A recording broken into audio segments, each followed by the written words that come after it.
Hi friends, welcome back to my channel. என்ன பண்ணாலும் என் குழந்தைக்கு வெயிட்டே போட மாட்டேங்குது அப்படின்னு கவலைப்படுறீங்களா? அப்ப இந்த கஞ்சி உங்க குழந்தைக்கு வந்து செஞ்சு கொடுத்து பாருங்க. கண்டிப்பா உங்க குழந்தையோட உடல் எடையில மாற்றம் வந்து தெரியும்.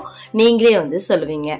சில பேபிஸ் எல்லாம் வந்து பாத்தீங்கன்னா நீங்க தூக்கும் போது கொலகொலன்னு வந்து இருப்பாங்க. எலும்புல வந்து பாத்தீங்கன்னா ஸ்ட்ராங்கே வந்து இருக்காது. அதாவது உறுதியான எலும்பே வந்து இருக்காது. சோ அந்த மாதிரி வந்து பாத்தீங்கன்னா இருக்காங்க அப்படின்னா கண்டிப்பா இந்த கஞ்சியை உங்க குழந்தைக்கு வந்து செஞ்சு கொடுத்து பாருங்க. போனெல்லாம் நல்லா ஸ்ட்ரென்த் ஆக்கி குழந்தையோட உடல் எடையிலும் நல்ல மாற்றம் வந்து தெரியும். இந்த செர்லாக் எப்படி செய்யறது, கஞ்சி எப்படி செய்யறதுன்னு பார்க்கலாமா? இதுக்கு வந்து பாத்தீங்கன்னா 1.5 கப் அளவுக்கு நான் உளுந்து வந்து நான் எடுத்திருக்கேன். வெள்ளை உளுந்து தான் வந்து எடுத்திருக்கேன். உளுந்துல என்னென்ன பெனிஃபிட்ஸ் இருக்குன்னு உங்க எல்லாருக்குமே வந்து தெரியும். மசில்ஸை வந்து பாத்தீங்கன்னா நல்லா ஸ்ட்ராங் ஆக்கும், எலும்பையும் வந்து பாத்தீங்கன்னா நல்லா உறுதிப்படுத்தும், குழந்தைங்களோட வெயிட் கெயினுக்கு நல்லா சப்போர்ட் பண்ணுங்க. அது மட்டும் இல்லாம குழந்தையோட மூளை வளர்ச்சியை வந்து பாத்தீங்கன்னா அதிகரிக்கும். ஸோ கண்டிப்பா வந்து பாத்தீங்கன்னா உளுந்து உங்க குழந்தைங்களோட ஃபுட்டுல வந்து கண்டிப்பா சேர்த்துக்கோங்க. இதோட சேர்த்து வந்து பாத்தீங்கன்னா இன்னும் எனர்ஜி தர்றதுக்கு, இன்னும் உடல் எடையை அதிகரிக்கிறதுக்கு வந்து பாத்தீங்கன்னா பாதாம் பிளஸ் முந்திரி வந்து நம்ம வந்து இதோட சேர்க்க போறோம்.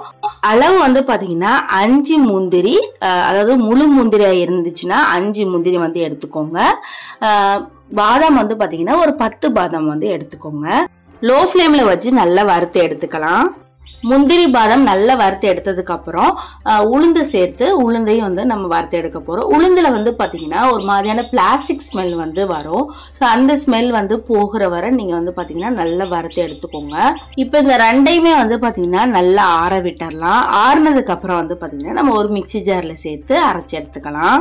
இப்போ வந்து பாத்தீங்கன்னா நல்லா ஆறிடுச்சு. இப்போ இதை வந்து பாத்தீங்கன்னா ஒரு மிக்சி ஜார்ல வந்து சேர்த்துக்கிறேன்.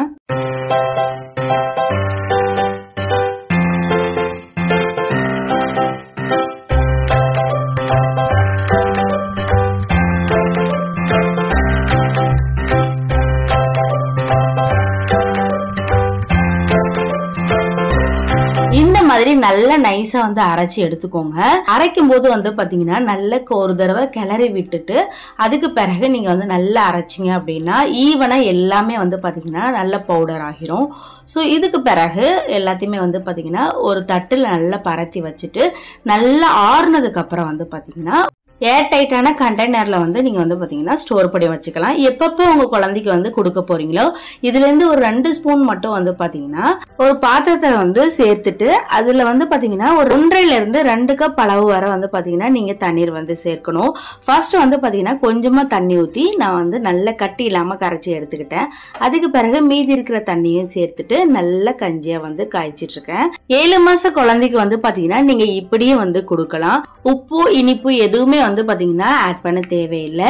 இதுவே 1 வயசுக்கு மேல உள்ள குழந்தைக்கு வந்து நீங்க செய்றீங்க அப்படின்னா கருப்பட்டி பாகு இல்லைன்னா வெள்ளைப்பாகு வந்து நீங்க வந்து சேர்த்துக்கலாம். இல்லைன்னா நாட்டு சக்கரை கூட இதுல வந்து நீங்க சேர்த்து கலந்துட்டு கொஞ்சமா கீ சேர்த்து நல்லா கலந்து விட்டுட்டு இந்த மாதிரி வந்து நீங்க ஆறுனதுக்கு அப்புறம் உங்களுக்கு எந்த கன்சிஸ்டன்சில வந்து குழந்தை வந்து சாப்பிடுவாங்களோ அதுக்கு தகுந்த மாதிரி நீங்க வந்து ரெடி பண்ணிட்டு குழந்தைக்கு வந்து நீங்க வந்து சர்வ் பண்ணலாம். ஓகே ஃப்ரெண்ட்ஸ், உங்க குழந்தைக்கு செஞ்சு கொடுத்துட்டு எப்படி சாப்பிட்டாங்க அப்படிங்கறதையும் என்னோட ஷேர் பண்ணிக்கோங்க.